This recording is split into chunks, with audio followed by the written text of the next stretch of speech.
Hi guys, welcome back to my channel. If you're new here, then hi, my name is Cohan. Thank you so much for joining me.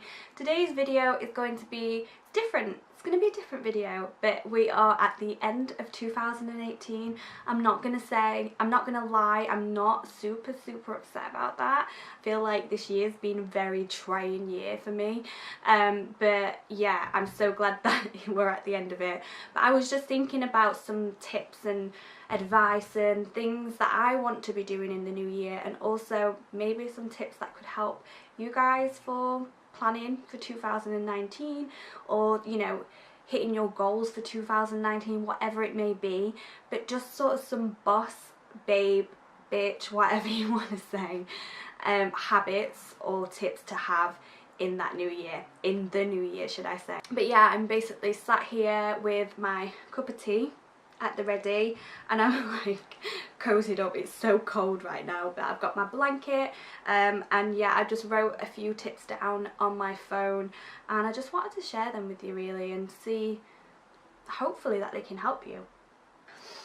Obsessed with this top, by the way. This top is from Topshop. I bought it in the sales. I don't know if the video will already be up, but stay tuned, it'll be coming soon. The first things first, the first tip that I wrote down was to plan, organise, set goals, things like that. I mean, we all say it every single year, probably every single week for me. I always try and plan, and sometimes it goes to plan, sometimes it doesn't. That's just the way life is, we can't control it. But I would say plan to the best of your ability, and whether that means buying a notebook, buying a planner, writing it down in your phone, you know, being more organised on your calendar. But just plan your goals and plan your, maybe your week. It just depends on this type of goal that you're setting. For me, I like to plan my weeks out on a Sunday. I find it really comforting as part of, like, you know, your Sunday cozy sort of nights where you know, you have a bath, you chill out, and I tend to just write out my goals for the week or my plans for the week. Obviously it's going to involve work, but whether that's seeing a friend, whether that's going to the gym, or whatever it may be. And for some people they may be goals, because it might not be something that you do every day, and it might be something that you slowly want to achieve. If you want to start going to the gym, you want to say, I'm going to go to the gym once a week, and make sure that it's realistic. So yeah, I've always heard SMART goals throughout school, throughout college, throughout university, throughout my work career. Like, when you're setting goals, make sure that you're setting SMART goals, and that is specific, measurable, attainable, realistic and time-based goals. So, you know, work through all of those. So don't sort of set a goal of, I'm going to go to the gym 7 days a week, like, if you don't even go to the gym, because it's probably not going to happen. Set specific goals, so you know that you're free on Wednesday at 7 o'clock, so put the gym in there. Like, don't put it in this hectic schedule where it's never going to happen. You know, just make sure that you're realistic with yourself, because at the end of the day, I've done it myself, I think everybody has, like, literally put down all these goals, and it's amazing at the time and it's a great feeling, but it's not such a great feeling when you don't do them, and then you're like sat there at the end of the week thinking, oh, I didn't go to the gym, I ate like crap, I didn't see my friends, didn't do this, and you feel worse. So make sure you do set SMART goals so that you're feeling happy at the end of the week, and don't worry if you don't get them all done. Don't worry, it's not an issue at all. But you know, just make sure that you're realistic with yourself. That's really all you, like, that's the only person you're kidding at the end of the day, is yourself. If you're putting all these elaborate goals into a week. I do it, I've done it so many times, I still do it to this day. But yeah, and you just be more patient with yourself and just start off small and then go from there. But yeah, my first tip would definitely be to plan and organise. So go out and get some material if that's good for you, like notebooks and planners, or if you're more of a technology person, then, you know, notes on your phone and your calendar and things like that. I need this to be my own advice as well. Like, this is not, I'm not sat here like I've done all this and now it's amazing. Like, I'm definitely going to be doing all of this myself in the new year. So one thing that I'm definitely going to be doing, and I think so many other people should do this, is set time aside. I know that can't be every day for some people, you know, people have children, people have responsibilities, people have whatever it may be.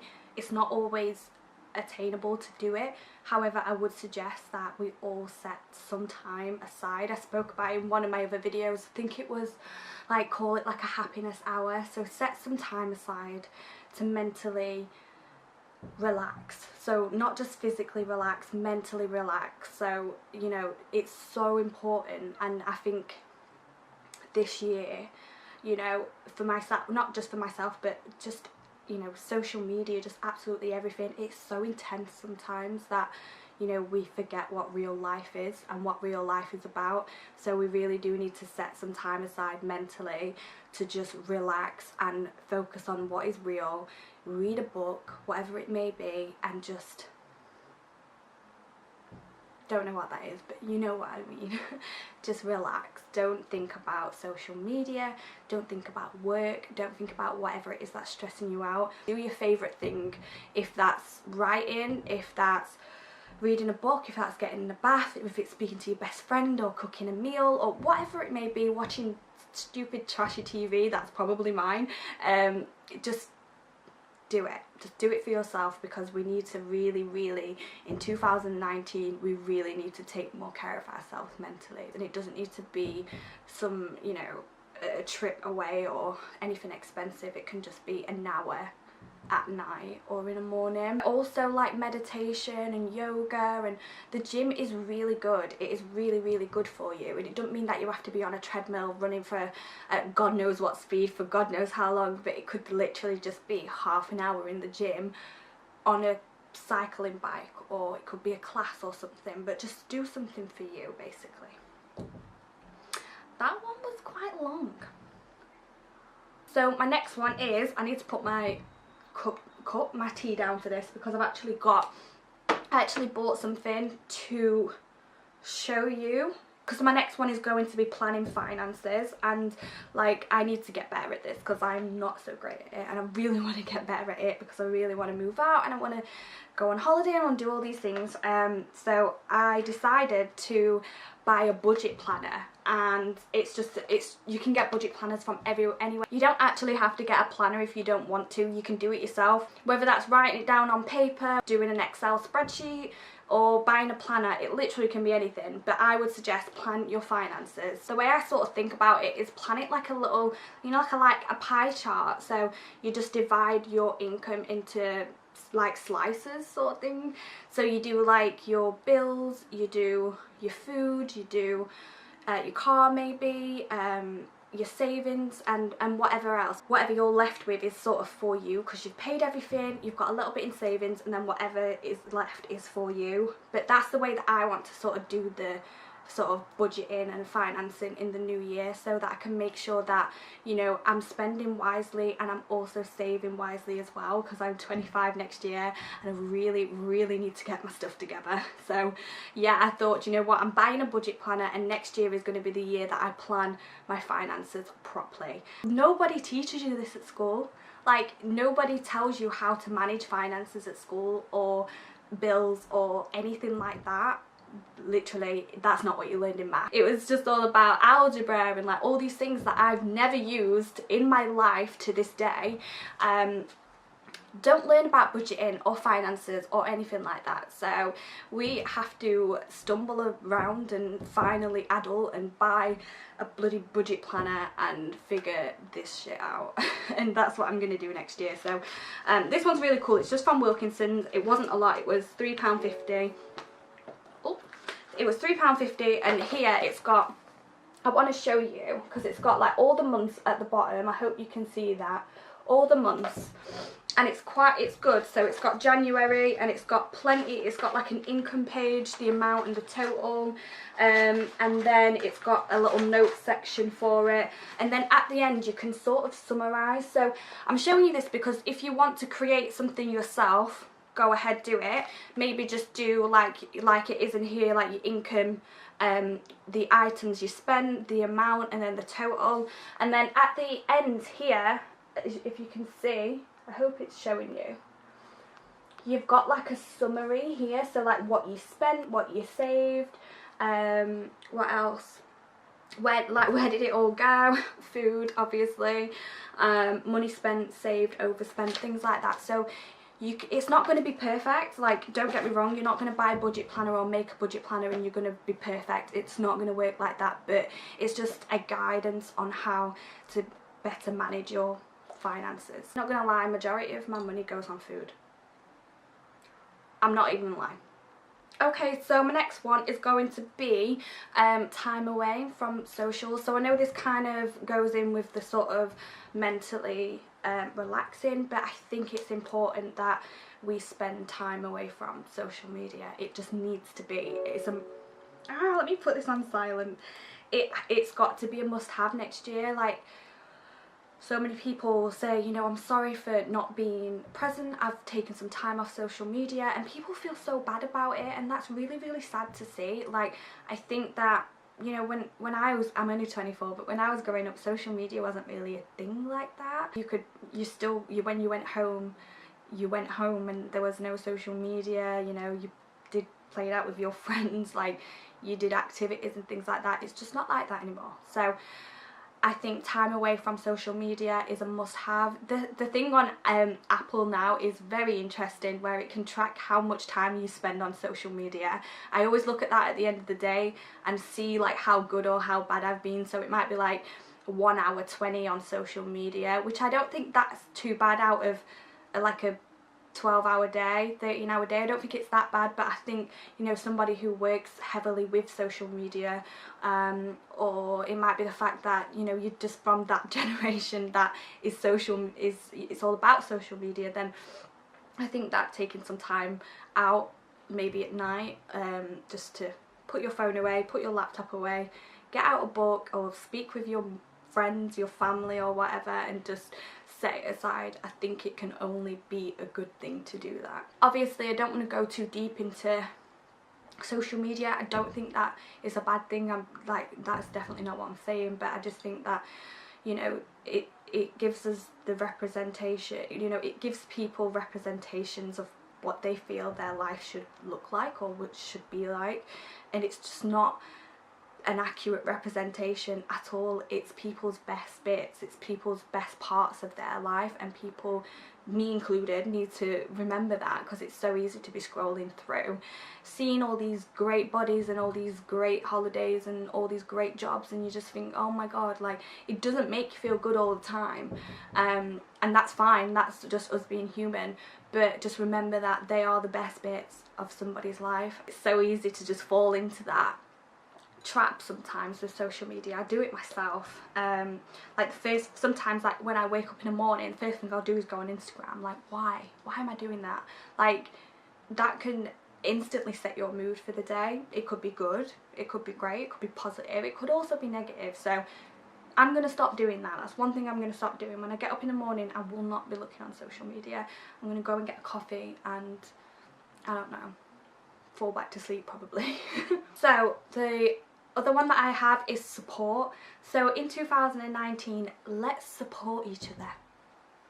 Let's support each other more. Like, literally, especially us females, let's support each other more. Let's lift each other up. Let's congratulate each other. Let's be proud of each other. Let's not be tearing each other down. It is such a bad thing to do, both mentally and physically. It's just not a good thing. Like, hate comments and fat shaming and like all these things, like, they really just need to be a thing of the past. Like, next year, support your friends, support your family, support your favourite YouTubers, support your favourite influencers, and just be a good support system. And I guarantee if that happens, you will also have a good support system, because I definitely believe in speaking things into existence, and I believe in good karma. Like, if you're a good person, you will definitely get good karma, and you can only lead. Like, if nobody's doing it, then lead by example. Be that example, be that leader, be that person that supports your friends and your family, and that will hopefully set a trend. And I think in 2019 we definitely need to support each other a little bit more. Finally, my final one is going to be, do you. Do you. Literally, in 2019, do you. Stop worrying about everybody else. Stop worrying about what others think about you. Stop worrying how you're gonna look to some people. Just do you. I think that the word selfish is, it's got such a dark cloud around it. Like, selfish is negative. It's not always a negative thing. Like, you can be selfish. It's fine to be selfish.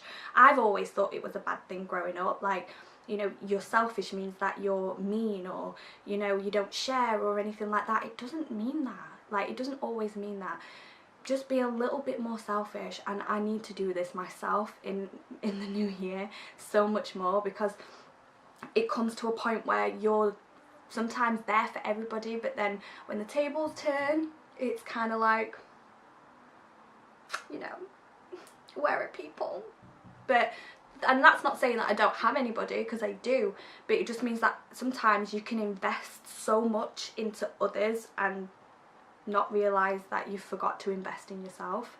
And I'm that person. I do that, and I know so many other people that do that. So the saying is, like, I can't remember what the saying is properly, but it's on the basis of build on your dreams, or you'll end up working for somebody who's building on theirs, basically. So, and that really hit home for me, because it is so true. Like, if I work now, but like I'm working for my employer, and my employer is living his dream. So you need to believe in yourself in order to get where you need to be, and you need to do what you know. I guarantee that my employer had to be a little bit selfish sometimes to get where he is today, because ultimately you have to think about yourself sometimes in order to get where you want to be. And it's not a bad thing, and I feel like it has been portrayed as such a bad thing. I always thought it was, like, you know, I thought it was selfish if I thought about, you know, doing this for myself, or, you know, going to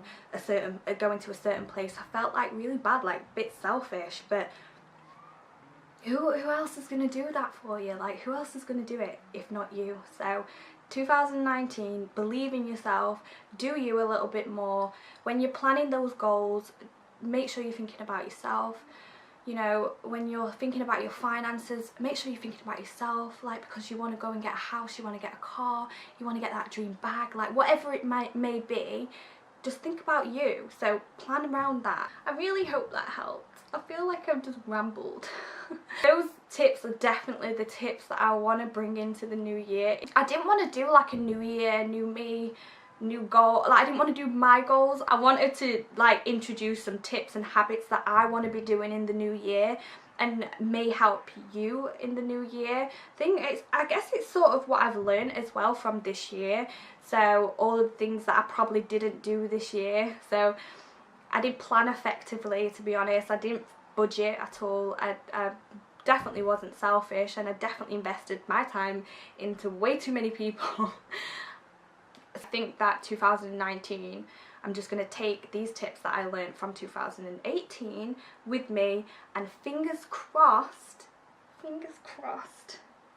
it's a good year. I think it's going to be a good year. I always find it so refreshing going into a new year, but just because it's a new year, don't think that if you miss a goal or fail a goal or whatever it is, fail is to learn, literally.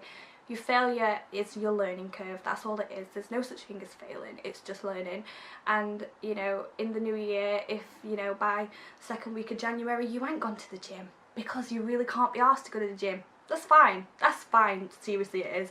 You've got another 50 weeks of that year to accomplish that goal. So don't think just because you don't get off to it on the first couple of weeks or the first couple of months that it's game over and you need to wait for 2020, because girl, we're not going to get anywhere. You've got 50 other weeks to do it. So plan effectively, guys. I really hope that this video helped. I feel like I've been rambling for ages, but I really hope it helped. And yeah, I think let's do it together. Let's see where we go together. I've got my own goals. I'm going to be setting them out over the next couple of weeks. I really hope that you enjoyed this video. If you did, guys, then please like it. If you did like me, then don't forget to subscribe. If you've got any tips or advice for 2019 goals or whatever it may be, put them in the comments. I would love to get some new ones. Yeah, guys, thank you so much for watching, and I will see you in my next video. Bye, guys.